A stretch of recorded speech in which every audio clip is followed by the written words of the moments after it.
welcome back to another episode of Military Spouse, Mil Spouse Moguls. And today I'm excited to be sitting down and talking to Amy Lou Hawthorne. Welcome. Thank you. Thank you so much for having me. It's truly an honor to be here. Yes, and I'm actually really excited because we don't know a whole bunch about your business. So this is really cool for me and the audience to learn more about you, your background, and we're just going to jump right in. So just tell me a little bit about you and how you became a military spouse and what inspired you to pursue entrepreneurship.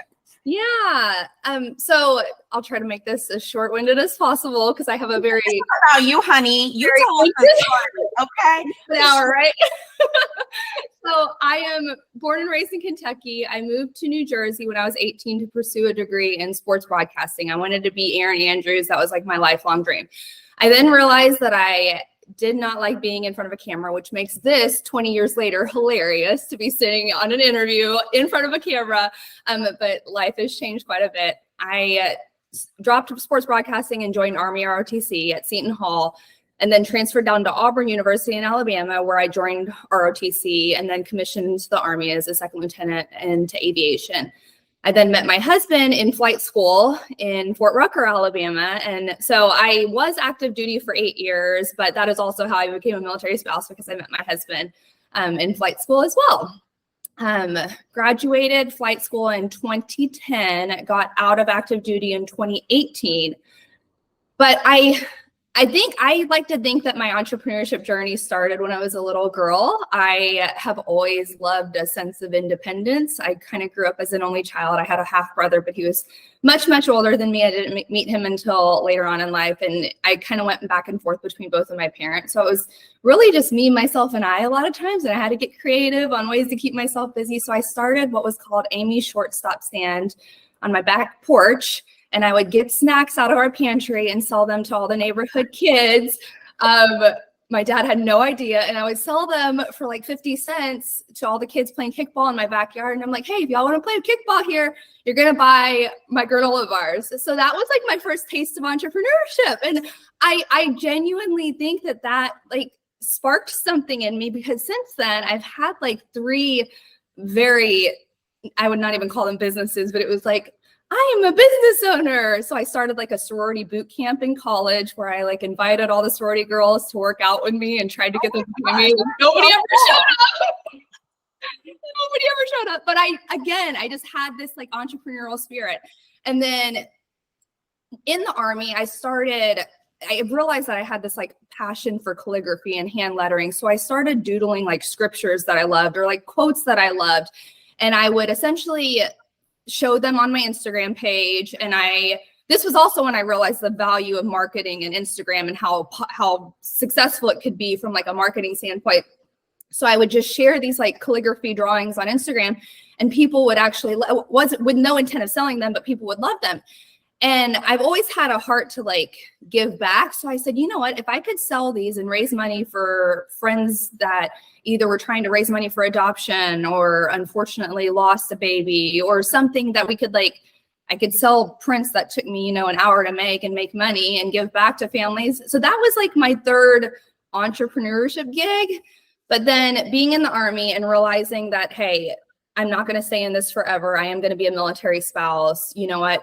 This would probably be a good time for me to take this seriously, because it will afford me the opportunity to move wherever my husband goes and be able to pick up my business and take it wherever he goes. And it just offers me a little bit more flexibility. And then becoming a mom wasn't really like hit me like, okay, this is going to be a good way to go. So then the Everco, which is our business, officially launched in 2018, which is the year that I also got off active duty. Wow. So I love that you were like, you said to share my story, I'm going to share the whole story. So I want to say, first of all, my kids do the same thing. Like my son, if you go to my Instagram, I shared this video. I was like laying on the couch in my office. My son comes in the door and he's like, these people weren't even ready. I brought the lemonade. They didn't have a stand. They didn't have change. Like he's like talking about, and he's using the word entrepreneur. Oh, that's so cute. I was like, he knows how to see the whole word. I literally just learned how to spell it. Oh, I know. Seriously. That's the hardest word in the dictionary. It really is. And it was so funny. He was like, these people weren't even ready. I was like, Oh, that's cute. so they apparently got this little, the friend was like, we're going to sell lemonade. And Tiberius's job was to get the lemonade from my house, which is Crystal Light packages in my pitcher with my filtered water, and take it over there. And then he's like, I showed up. They didn't bring cups. Oh. Like, I did my part. I was like, I about died. Oh, So, my God, he has the spirit. Watch.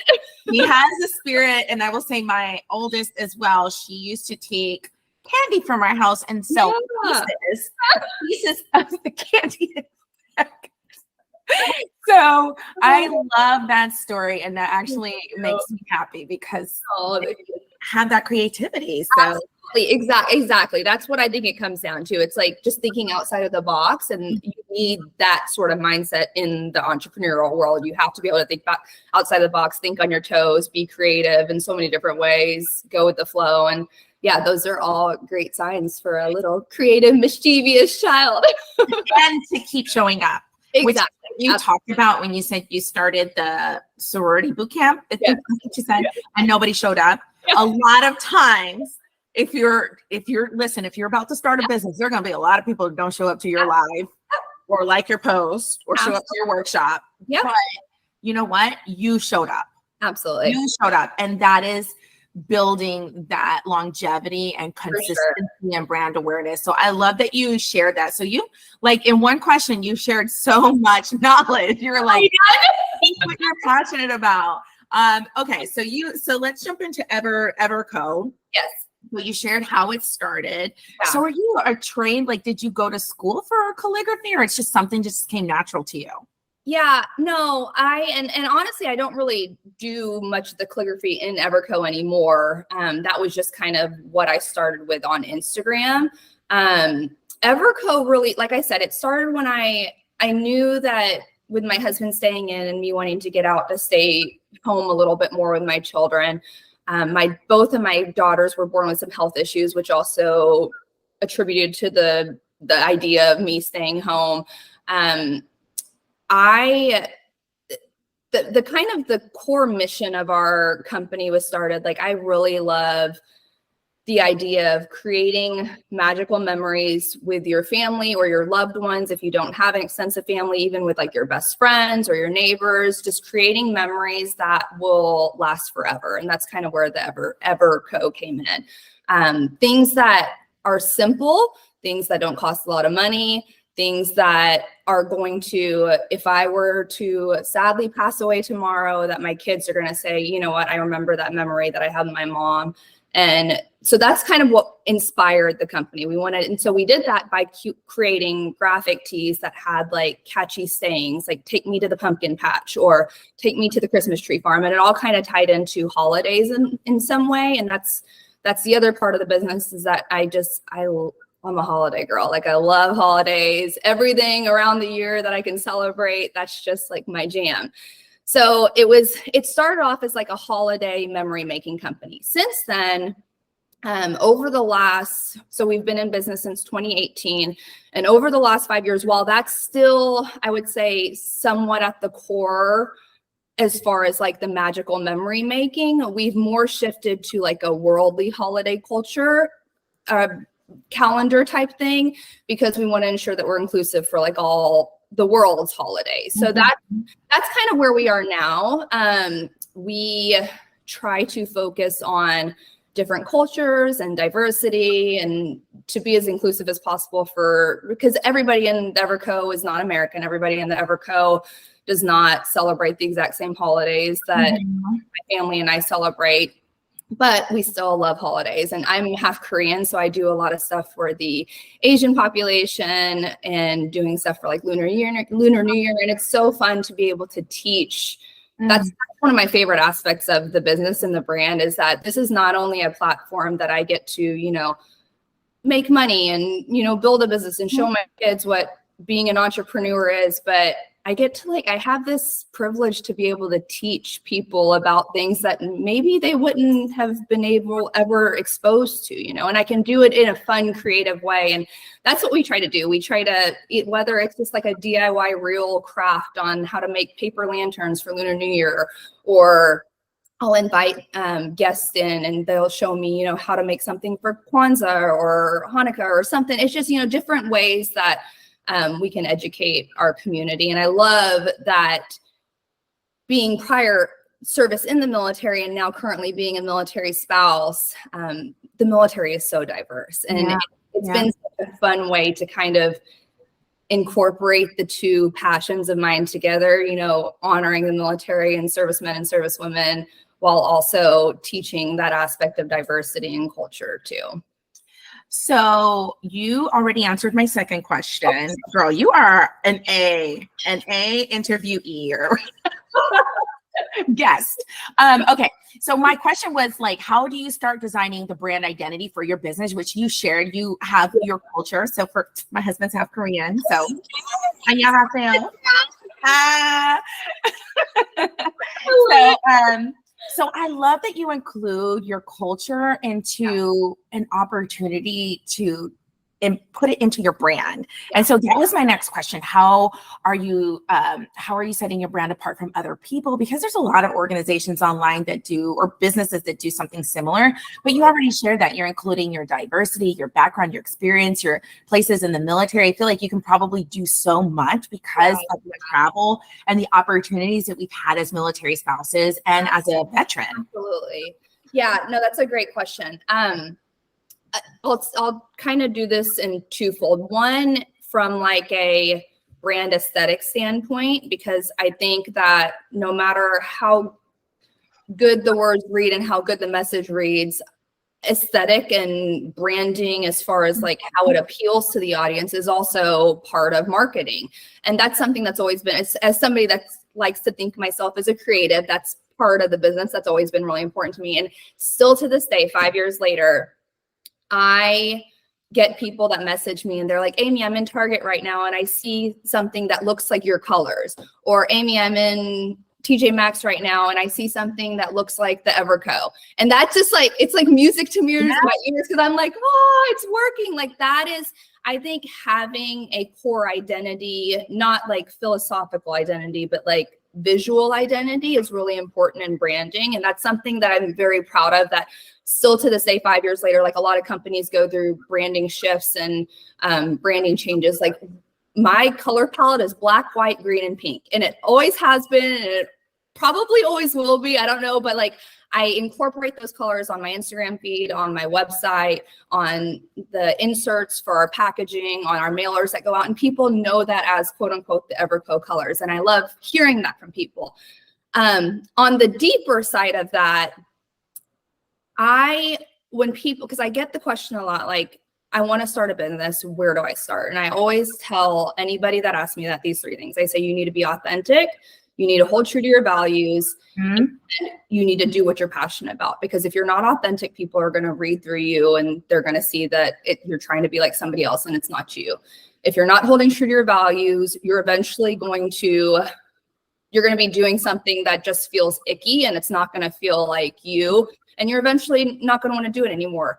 And then if you're not doing something you're passionate about, you're going to burn out. And so since day one, in the same tune of the brand identity, that's what I've really tried to hold to. I've tried to stay authentic. I've tried to be transparent and vulnerable.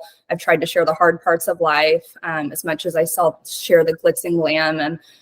And I do a lot of that by another piece that I would say is our core mission is we talk a lot about suicide prevention and mental health awareness, and tying that into the fun holidays and magical things can be tricky sometimes because people don't like to go deep in when they're, learning how to fold origami or something. It can be tricky navigating that.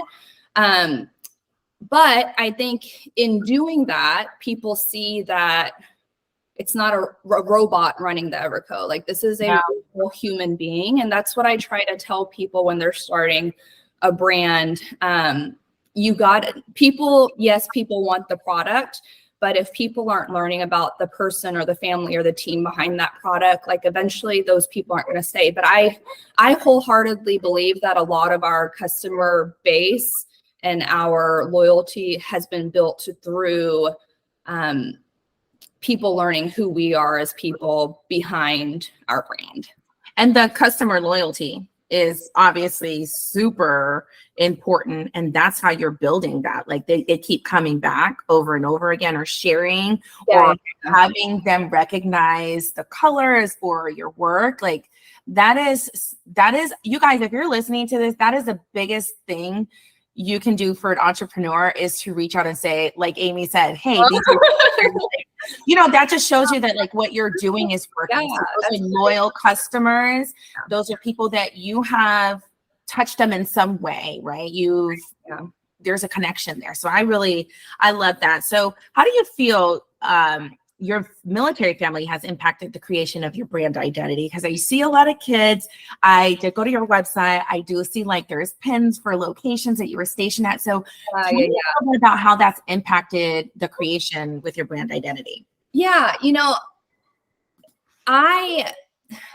we talk about the military a lot in our business, and something that I always try to share with not only our customers and consumers and the people in our community is like, we can't just celebrate the military and veterans or service members on Memorial Day and Veterans Day. Like we have to celebrate them all year long. It's not a 2-day a year job, it's 365 days a year.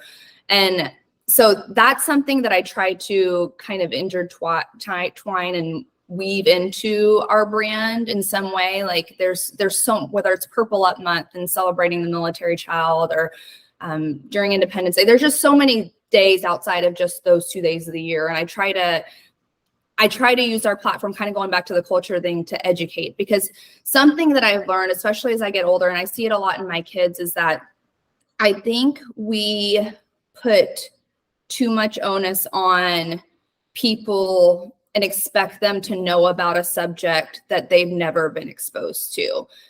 And that's hard for me, because I'm like, okay, do your research. Like you should know about the military, but when I take a step back, I'm like, if I wasn't from a military family, if I did not join the military myself, if I was not married to a service member, there are so many facets of this life that I would have no idea about, And we're living in the DC area now, and there's such an array of people, and 50% of my friends here are military, 50% of them here aren't. And the ones that aren't, though they have been surrounded by military personnel much of their life, they don't know anything about this lifestyle.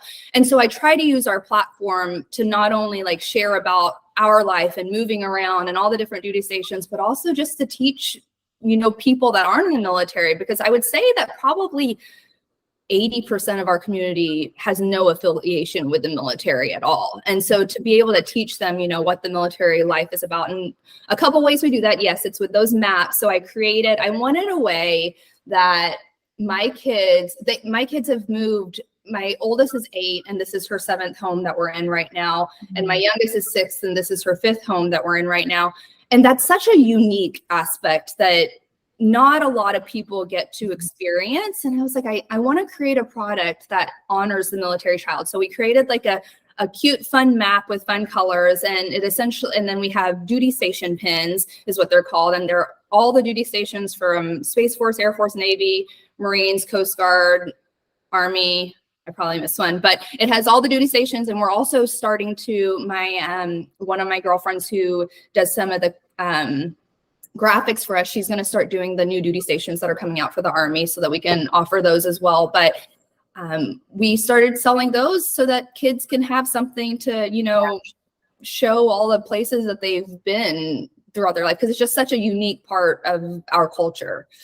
Yeah. And I'm experiencing some of that. I mean, well, I have 3 kids. I have one in college who's just home. Yeah. And we're talking about how, there's a displacement feeling. Mm-hmm. We moved. Yeah. and she went to college. So we don't have a room here for her because we just yeah. all this. So I really love that you're giving, it's almost like giving them a way to share their story so they can look and say, yeah, I should be proud of myself, So I love that. And you're right. People don't know what they don't know about the military. And we can't expect people to know our journey and understand unless we're sharing it.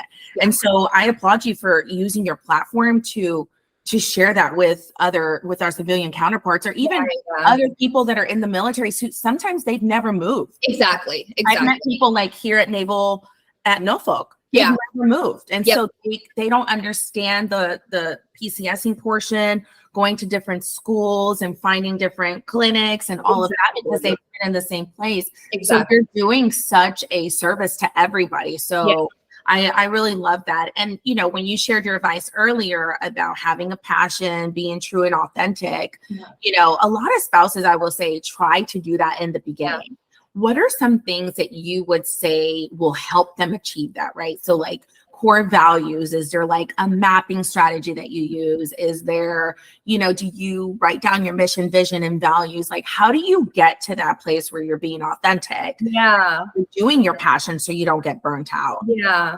Yeah, no, that's a really good question. And I think that's probably one of the hardest to figure out in entrepreneurship, right? Because especially for somebody who's multi-passionate like me, I can tend to grasp onto all the things that I'm passionate about. And then it's like, okay, I cannot handle. So one way that I do it is I look at it like calendar year, and during different months or the different holidays or the different, like for Mental Health Awareness Month in May, we do a big push for mental health awareness during May. So that's looking at a calendar and seeing kind of where whatever you're passionate about fits in is one tangible way that you can do it. But here's where, and this may be met with different views. When I first started on Instagram, I first actually started a personal page, and that was where my Instagram journey began. I shared a lot of very raw, very, at the time, heartbreaking things about marriage, about motherhood, about health. And it was almost like an online journal for me. It was my way of, I've always looked to writing as like being therapy for me. So it was my way. As my platform continued to grow, I was like, okay, now I am sharing these very raw, honest, vulnerable parts of my life with 60,000 people. And I don't know that I feel comfortable. My husband's moving up in different sectors in the military. My kids are getting older. I don't know that I feel as comfortable sharing that. But in doing that, it taught me that the people that were listening needed to hear what I was sharing. And the people that I connected with most were people that I still talk to this day, 10 years later from when I started Instagram. And they still say, Amy, I'm having a really dark moment in my life. I know you shared about X, Y, or Z back in the day. You don't talk about it much anymore, but can I talk to you? I just need somebody to talk to. And that is like, if nothing else comes out of like this entrepreneurship stuff for me, like knowing that me sharing the quote unquote ugly parts of life were able to help somebody in their dark moments. Mm-hmm. So I know that, and I say that I know that not everybody is going to come online and share like all the ins and outs of their story, but there's ways to be authentic and raw and real and vulnerable without going that deep. And in a military sense, moving constantly is hard. Finding new PCMs at every duty station is freaking hard. Moving into different teachers and new schools every year or two is hard. Like those are things that people, I genuinely think, want to hear about. They want to hear like, wow, like that's the kind of stuff that you deal with, and I don't ever shy away from when I'm dealing with those things. Like when I actually take every summer off Instagram because we're typically moving and typically going through all of those things. And I share that with my audience and they are so receptive to it. And they're so, it's almost like they're encouraged to hear like, okay, you're not just like this big online Exactly. Yeah, you're human. You have a life. Human, yes. So that is, and I know that's kind of, that's hard. Like figuring out what your values and passions are is probably the hardest part of, because you want those things to translate into your business. And I think that if there's nothing else to spend the most time on, like that would 100% be like where the most time should go at the beginning of the business. Because I can say 5 years later that like I had not shifted from your core values, basically. Exactly. And you bring up so many good points in that. I actually hosted a military spouse entrepreneur roundtable in DC a few weeks ago. Yeah. And one of the things that kept coming up with every single question, all of the panelists from all walks of life, diversity, nonprofits, for-profit, service, product, they kept saying it's your core values. Yeah. Honestly, I mean, everybody would say, like, if there's a partner, if you're looking for partnerships, make sure they're aligned with your core values. Yeah. If you are selling a product, make sure it's aligned with your core values of why you started. Like, it just kept coming up over and over again. Yeah. And so the ways that like I tell spouses all the time is you need to sit down and write that. As silly as it sounds, no, absolutely. Sitting down and writing down my core values for my business is this. And then Laura from Wise Advice and Assists was like, we write down core values for our family. And I was like, oh, I never thought about that. I guess I should have, 25 years later, I might have core values, for my family, but writing those down and having them in a place that when it is hard and you're feeling burnt out, you come back to it and you're like, okay, the way that I feel now, absolutely, I'm feeling burnt out. Let me go back to my core values. It has my purpose and passion in it. Is that a reflection of what's happening now? No, then maybe you need to change something. Absolutely. Because it's a reminder. And in doing these interviews, something that keeps coming up is when you're first starting, you feel like you have to do everything, which makes you forget about the reason why you started to begin with. Sure. There's so many different things you have to learn and experiences that you're going through and to transition with your family and having them starting a business and all of these different things. So I really love that you share that. And I love how all the pieces are kind of coming together too, because you're hearing about like, I had 2 Instagrams too. I had a private and I had a business one at the time. I had a public relations agency. Yeah. And I just felt like I really want to share more with the people that are hiring me or like my clients, because I feel like this might resonate with them. And so I started in like 2014, but I think in 2016, I just stopped. I was like, I'm sharing everything over here because people need to know who they're working with. They need to understand my background. They need to know who I am, the types of norms and values I have. Know that I'm a Christian. Because, people will know if they want to work with you or if they want to support you.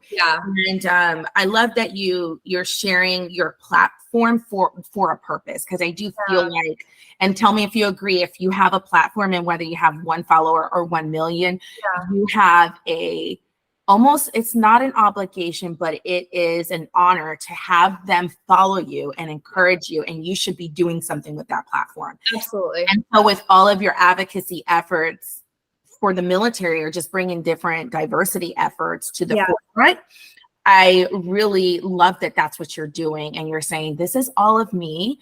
Maybe you're not going to share the real nitty gritty of things that your husband and you, or, by yourself, but you're being honest and saying life is hard right now, or this is the struggle, and encourages other people to say, wow, okay, she's taking a whole summer off. She has a full business. She has 80,000 followers. It gives them permission to show up and not show up. Does that make sense? Yeah, no, I absolutely. And I could echo everything you're saying. I think it's so important I think it can and the more that the world shifts towards like social media and this online world, I think I do a lot of promoting for like, don't forget to print out hard copy pictures and don't forget to write pictures, don't forget the subtle art of those things that we did when we were children, and being able to teach our children those, because the more that we move to this like online and technological world, I don't want to lose sight of those things that make us human, that take us away from screens and all the things that technology brings. And I have to comment on the thing that you said about actually writing down. So my maiden name is Ferris. And when I was in high school, I'm almost positive it was when I was in high school, my guidance counselor told me that you cannot have like multiple, which again, I'm a multi-passionate person, when you cannot have like 47 number one priorities, because if you have 47 number one priorities, one is always going to be outweighing the other number one priority, which is not going to make it a number one priority. And then you're going to fail on that one. And like, you have to be able to balance your priorities and have like them listed. That doesn't mean that during different seasons of life that some of them might shift around and change on that priority list. So my maiden name is Ferris. And in high school, I came up with this Ferris 5Fs. Like I've always loved when like letters tie together. So I've always said that my like core values were faith, family, friends, finances, and fitness, which would mean like my health, just taking care of my body. And all throughout my life, since I was 16, 17 years old, when I thought about those, I have come back to, even though my name is not Ferris anymore, I've come back to, okay, like, where does this align with my faith? Where does this align with my family? Where does this align with my friendship group? Where does this align for my finances and my future? Where does this align with my fitness, my health, my well-being? And it's like, like you said, it sounds silly, but if you have those in kind of the back of your mind in any decision you're making in life, whether it's entrepreneurial or business related or not, like it's going to help guide you and lead you towards the answer or the direction that I think you should go, because it is aligning with those core values. And it's kind of like lying. You don't have to remember the lie. Yes. If it's really who you are, right? Like if it's who you are, you don't have to try to think about it. Yeah. It's going to be instant when you're talking to a client or a partner, or you're trying to make a decision in your business. It's going to pop up. Like, does this business decision align with my faith? Because when you are faith-based, when you have a business, those are things that you do. You pray about the decisions that you make and the people that work for your company or that support you, or the funding that comes in. You pray over those things before you accept them. I'm a Christian too. So like you're saying, it's like, oh my gosh, this is I know. Seriously, that could be a whole other interview. I mean, really, people don't talk about, I mean, I know I talk about it a lot because I have a lot of Christians, military spouses actually, who we connect all the time. And if you're not connected with Megan Brown, she has a really great organization called Mills Boco, and it's all Christian based. And she's a business owner too. So you should definitely, I'll connect you guys on Instagram. Will do. Yeah, that's wonderful. So, all right. So let's jump into, can you tell us about a particular successful branding campaign or strategy that you remember impacting your business? Because, okay, let's be real. The cat's out the bag. You have like 80,000 followers. So we all want to know what the secret sauce is. How do we do that? How do we get there? Like, can you tell us like one time you had this one huge jump in followers, or not even followers, but like maybe people you engaged with or sold a particular product, like Prime? Okay, so you probably won't like the first answer, because the first answer is going to be like just the opposite. My absolute favorite, because I think people associate success with numbers or success with profit. You know what I mean? My favorite campaign, which was probably the least successful when it comes to numbers, was the most successful in my heart. Like, I have never been more passionate and happy about, I got to collaborate with Noggin. And the fact that my like children watch Noggin and, you know, have grown up watching these shows and Blue's Clues and Paw Patrol and everything, they reached out to me and they said last Halloween that they wanted to work with us and do this huge campaign on like how you can create Halloween costumes with just stuff around your home. And then they had this whole series on Noggin about, you know, it was like the Blue's Clues characters showing the costumes. And it was I only made $300 from it. Okay. There was like not much money, but they gave 3 of our followers like 3-year subscriptions Noggin. We gave like $600 in Everco shop credit. Like it was like the most, because it aligned so much with like our mission, just creating family memories about making costumes around the home. It was like, this was not forced at all. I had to do so much work for it. And yet it was it was just so like life-giving. I felt so like happy about it. Yeah. So again, not like this is how I made millions, but it was, and I think that the excitement that I had for that campaign was shown through like my voice and my excitement through the audience too, because I got so much feedback from that. Like, this is just, people were so excited for us because they felt like they were part of this collaboration too. Cause I'm like, y'all, this is all of us. This is Everco doing this, you know? So it was really, really fun. Aside from that, Christmas and Halloween are always, like I said, we've always been like kind of following like a holiday calendar. Christmas and Halloween have always been like our two biggest product drops. And so I think that kind of ties into if it's a product company, if you can capitalize on the time of year and can look back on previous years and previous numbers and see what time of year, and if it was associated with a certain, again, for us, it's dealing with holidays, but if you can kind of look at that time of year and capitalize on that, and then take those same ideas and move those into a next year, I think that's a really good strategy to use, because I was then able to kind of pull back on the beginning part of the year, knowing that, okay, the last part of the year, and I was able to do more creative things that maybe weren't as money making in the beginning of the year, but then put a lot more time and effort and energy and finances into the second half of or the third and fourth quarter of the year, knowing that was going to be where more of the profits came from. So from more of like a strategy standpoint, I think just figuring out that what quarters are most successful is a good way to kind of to another year. Yeah, and really diving into those analytics. I mean, Instagram and Facebook have they're a free tool. Absolutely. You should be doing a monthly audit, Absolutely. whether your reels have performed well, whether a regular photo performed well, whether a photo of Amy performed better than a photo of just the button. I mean, we do all of that here, with because it's like you want to make sure that you're spending your effort using the right strategies to reach people that you actually are going to be your customers. So that is really great advice. So what are some of the common mistakes that small business owners make when building their brand identity, and how do you think that they can avoid them? I'm sure you've seen these. I see a bunch of them all the time.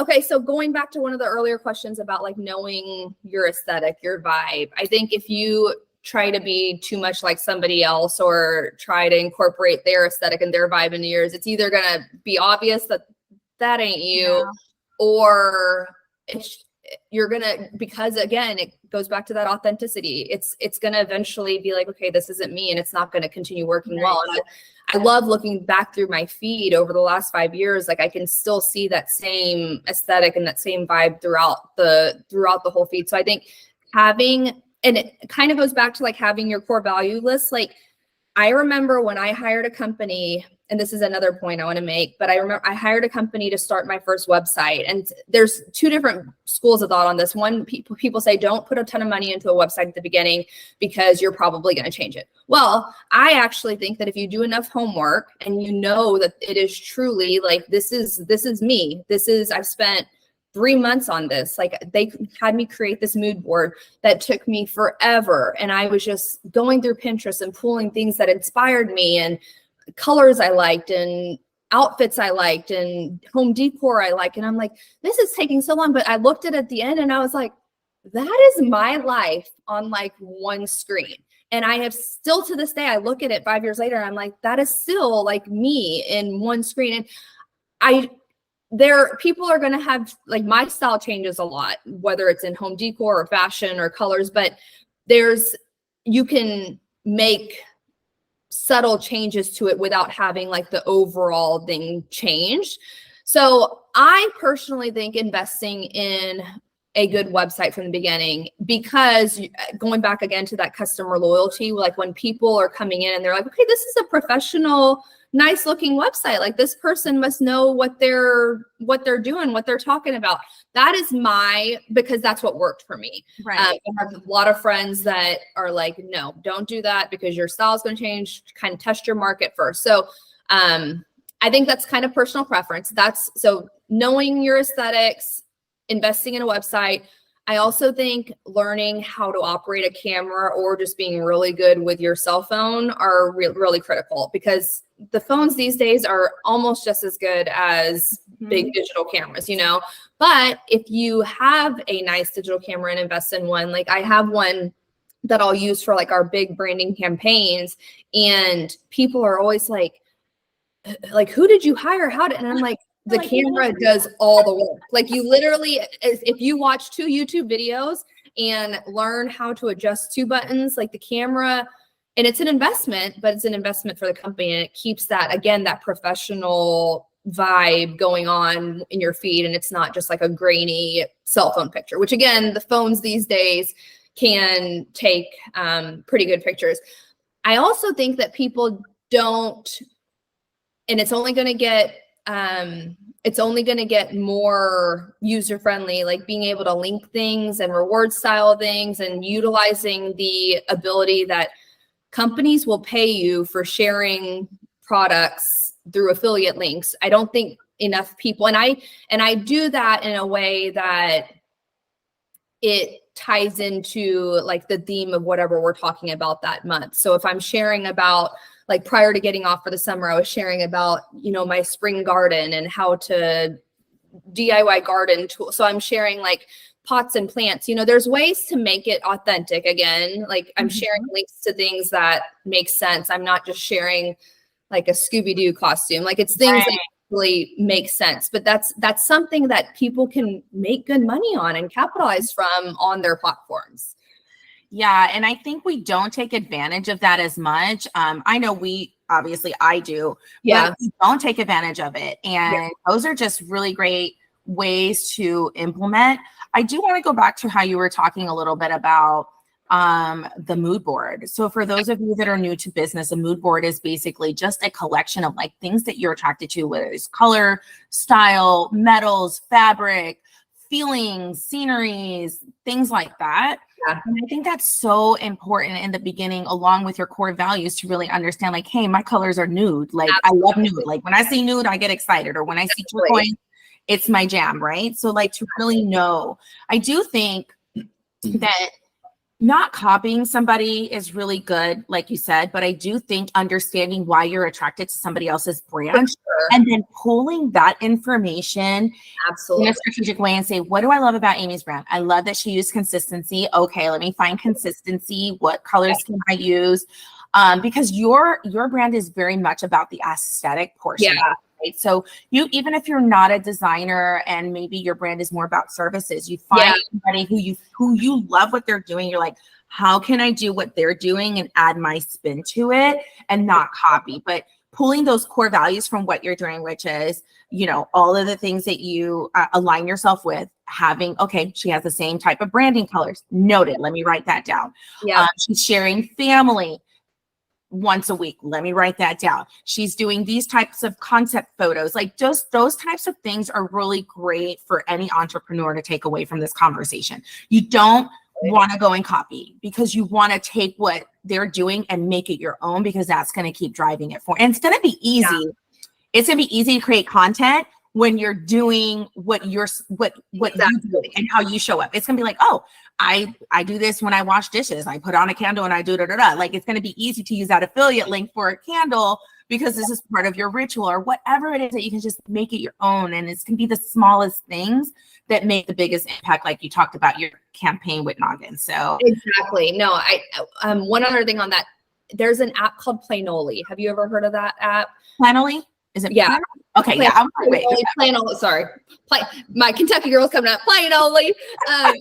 Yes. So I actually just sat down with a girlfriend who does more of a service-based entrepreneurial thing, and she's an author, and she's like, I don't care about the aesthetics, Amy, and that's hard for as a creative and like somebody aesthetics. I'm like, ugh. But there are people that it doesn't necessarily add as much value to their brand as it does for mine. So I think that is something that people have to figure out. Like, is it worth me putting all this time and effort investment into the aesthetics if my people just want to read the words on the pages and they don't care but what we talked about in our meeting, and it has seemed to work with her, is she's through the Planoly app, and it is my favorite app because I map out my grid using the app, and it helps me figure out, okay, like there's too many dark images over here. I need to spread out the dark images, or there's too many like images with big pictures in it and there's not too many far away. Like it helps me map out my grid, which I really like. And if you're an aesthetics person, like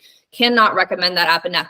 But what we did for her is we came up with like her 5 colors that are her vibe. So it was like black, white, cream, and mustard yellow, and like hunter green were like her colors. And we created like just these backdrops that she could then transpose her text. So like she like every day posts like an inspiring quote or something that she's written, or like a piece from her book or something.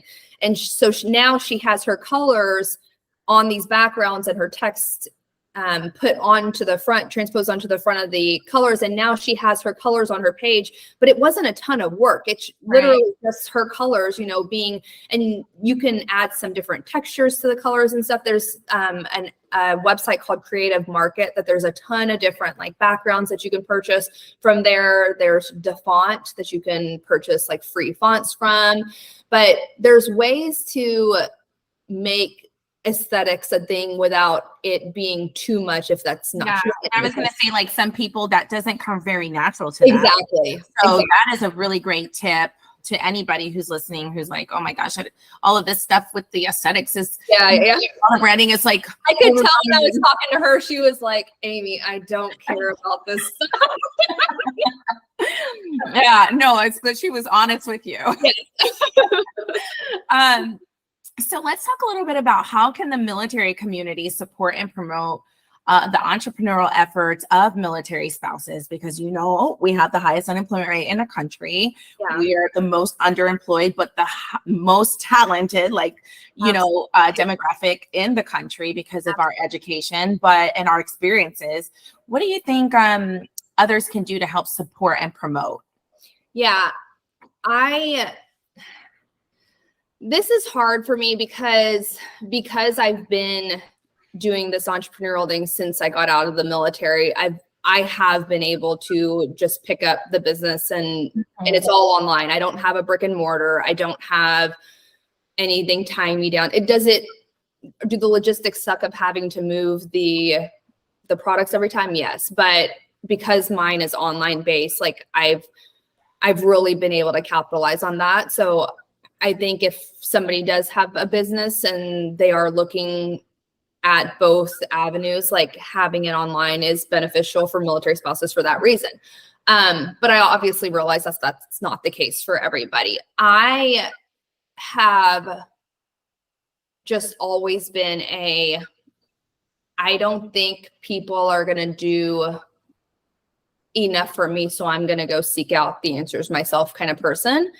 And I think as military spouses, as unfortunate and as hard and as painful as that is at times, like those are the cards that we've been dealt. There are like SLAM groups, the Sweat Like a Mother workout groups that like every military duty station has. And it's just like a ton of stay-at-home moms who love working out together. And some of them are working moms, but they work out during the day. So it makes me think that they either like have a at-home. So there's SLAM groups. There's like the MOPS groups, I think it is, at different duty stations. And those are phenomenal ways to connect with other military spouses who, one, can become your customers and can be good networking tools for you. They can learn about your brand and your product. They can share it with their friends, and they're all local to that area. But then also like the PXs and BXs and all the different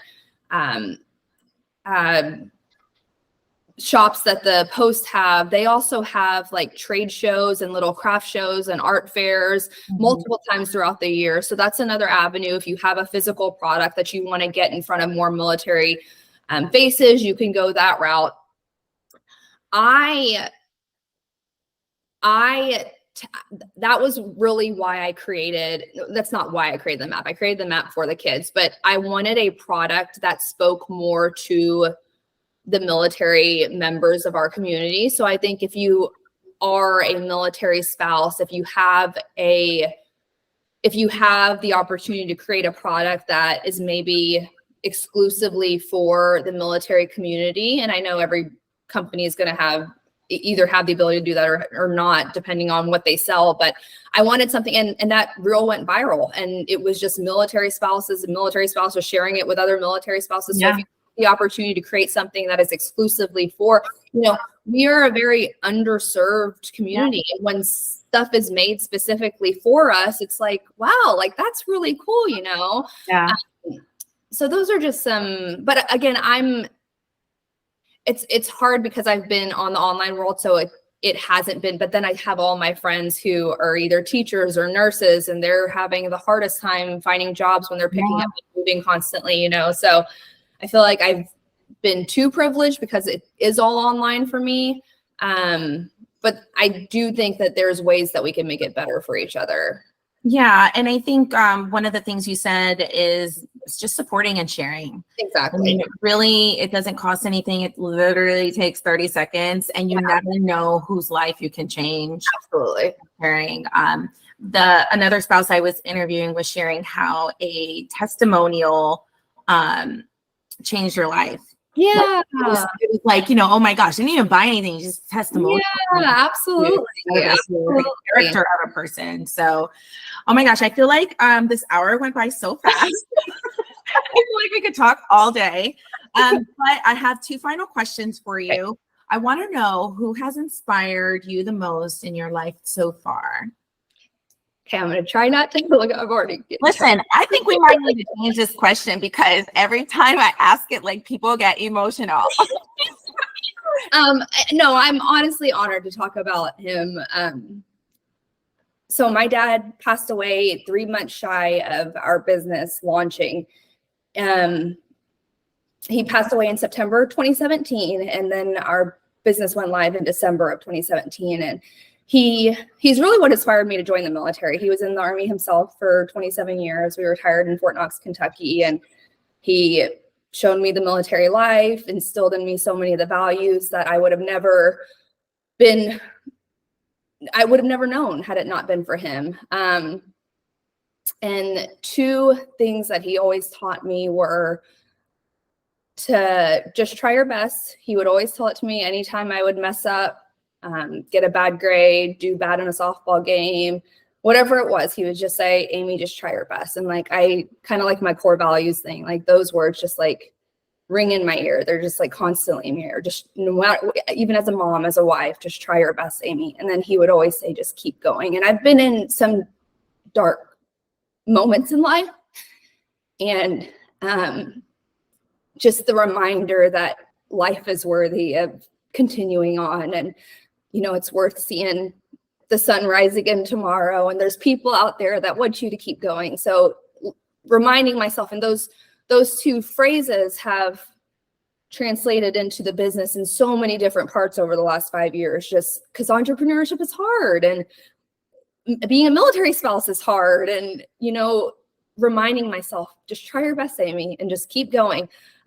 In his honor, we created Mission 31, which is the nonprofit portion of our business, and we give back to different families and different organizations in need. We have given over $55,000 to date over the last 5 years, but this year we've moved to a model where every month we donate $310 to a local family or organization who needs funds, whether it be for they're going through a trying time, or we just gave funds to a teacher who is serving a community in DC that really has nothing, and he's going to buy them book bags and books and clothes for back to school. And so we sell printables on our shop, and all purchases of printables goes to the nonprofit Mission 31, and it's in honor of my dad.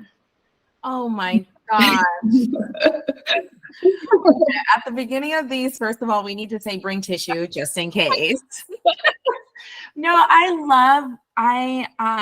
wow, what a great way to honor him, but also continue in some of your purpose with faith is, giving back and staying to your core values. And there you'll be blessed like 10 times over, 100%. And it really does show in speaking with you and kind of looking at everything that you're doing in the community. And this is such an inspiration to military spouses who want to start a business and want to make sure that their faith is a part of it. And you've shared so many different ways that you can add that into your brand identity.